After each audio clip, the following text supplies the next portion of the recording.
Hello, everyone.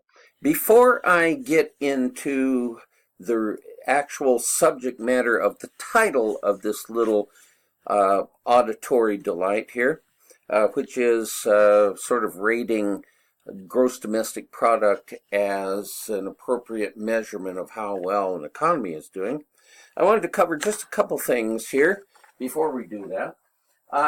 First of all, remember that the primary definition of gross domestic product is the total value of all finished goods and services that an economy produces over a period of time, generally 1 year. It's also estimated in quarters. We'll get into that there. But finished products. Well, there's another way of doing it that is sometimes used. It's called, instead of the finished method, it's called estimating GDP by the value added process. And how does that work? Okay. Well, remember, the finished goods is defined so we don't double count things. In other words, if lumber is considered its full value when it is sold to a contractor, and the contractor puts it in the house and then, counts it again as part of the entire value of the house, then GDP would be overstated by the value of that lumber. So this value-added process is another way of considering the whole situation there. And the way that is, the value-added process is just like it says.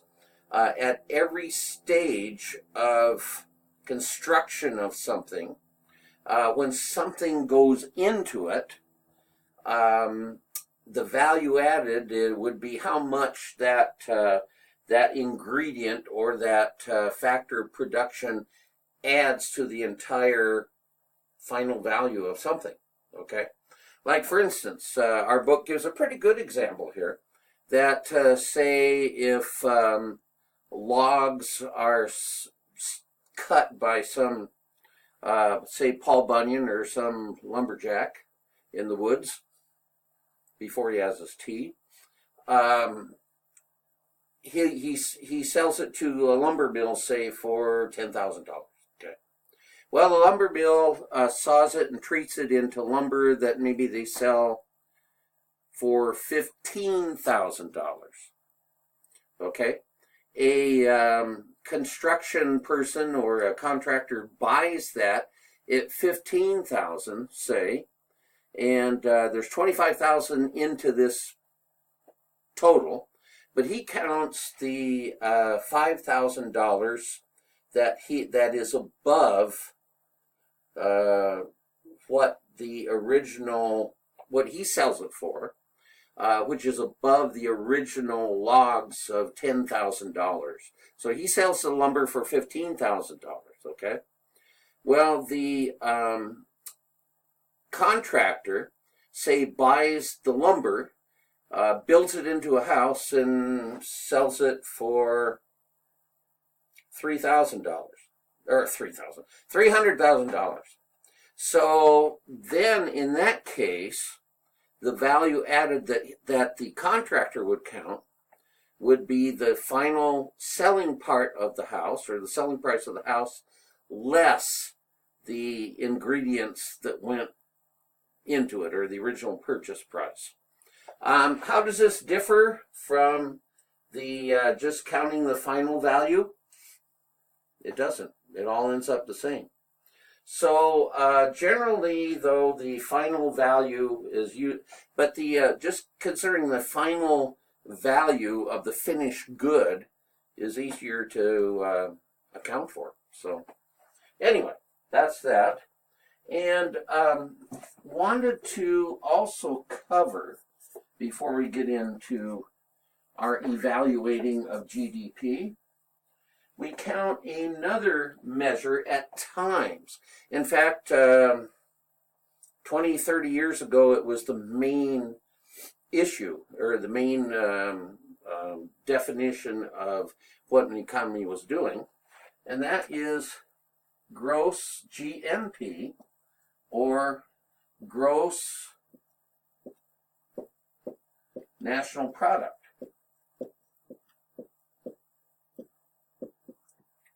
Now, how does that differ from GDP?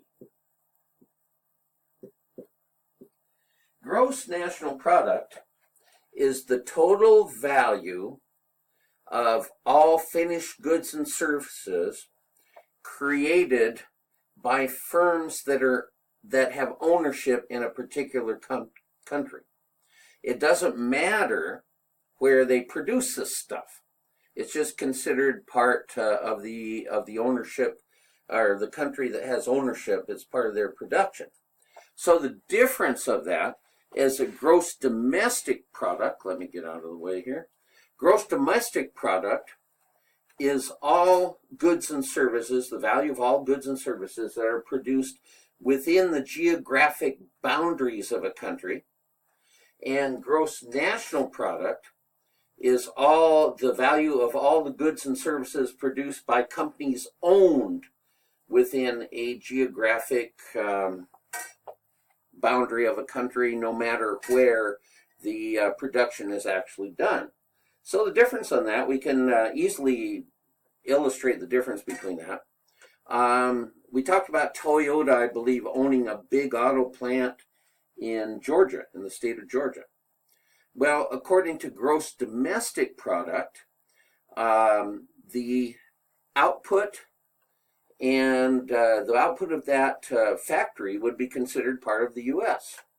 because it's done within the geographic boundaries of the country. And there's good argument for that because of the fact that all the salaries, the workers are American, the salaries go into the local U.S. economy, and really the only Japanese participation is at high managerial levels. Okay, but on the other hand, in gross national product, that Toyota plant in Georgia would go into the production of, it would be considered as part of Japan's gross national product because of the ownership. Personally, I think GDP is probably a better measure of what a country produces, but there is some debate to that. Okay, in the time we have left, we're about half through or so, let's talk about GDP, and we'll get back a little more in GNP when we, in the next recording when we get to income. But GDP, there's some problems with GDP. It's a pretty good measure. One problem is gathering the information. Okay, the information for GDP is gathered quarterly. It's estimated quarterly. Then, when all the information, or most of the information, comes through somewhere around the end of the year, and it has to be revised. And they also, each year, go back through the previous 5 years to reevaluate and estimate that because more information has come through. The scale of the information that comes in to try to compile GDP is just simply astounding. Okay, so there's it's hard to get our hands around it and our heads around it because it comes in so slowly and so incomplete.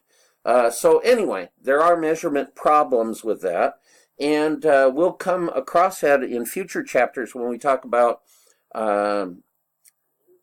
monetary policy or fiscal policy. Lots of times, because of this lag in gathering the information, we apply a fix to something that might not need a fix or is over with or something like that. Okay. Now, there's another thing about GDP that is really problematic in considering it. One thing is the fact that GDP is limited in the fact that it doesn't cover all the value of something that's produced within a country. What do we mean? Well, obviously, the things done at home by our spouses or us, if we're in a non-traditional role, you might say, it has value. If we don't think what our spouse does at home, if they are at home, has value, you will likely end up with a iron skillet protruding from your cranium. It has value. But how do you measure that? Well, GDP doesn't. Also, how do you measure the value of services? Hospitals, what they produce curing, what is the quantification of that? It's kind of hard to measure. Also, besides that, there is an underworld value of things. Obviously, there's economic worth in some of the recreational pharmaceuticals that are sold in extra-legal situations. That is economic activity. But how do you measure that? It's not part of GDP. The other thing is GDP as a measure of prosperity. One way that GDP is used to measure prosperity in a country is per capita GDP. And what that is you take a GDP figure, GDP real in this case, and divide it by the population. And that gives an estimate of how the GDP relates to people. On the average, a single person has produced this much GDP. Well, obviously, as per capita GDP increases, that's a good sign, and it is somewhat equated to a better standard of living. But one thing per capita GDP does not equate to is distributional effects. Okay? In a number of countries, you have a very small landed elite or dictator or ruling family or something that maybe the per capita goes way up, but they're the only ones that get it. So distributional effects are not considered. And so we can still use per capita GDP and GDP as a measure of prosperity and generally the health of the economy. But we have to use it with reservations and knowing that it's not maybe completely accurate at all times. Sort of like ceteris paribus on our diagrams. We know that other things influence it, but we can still come to some conclusion by assuming those things. And in terms of per capita GDP, we know it's better for the country if that increases and generally relates to the standard of living, but not completely and always.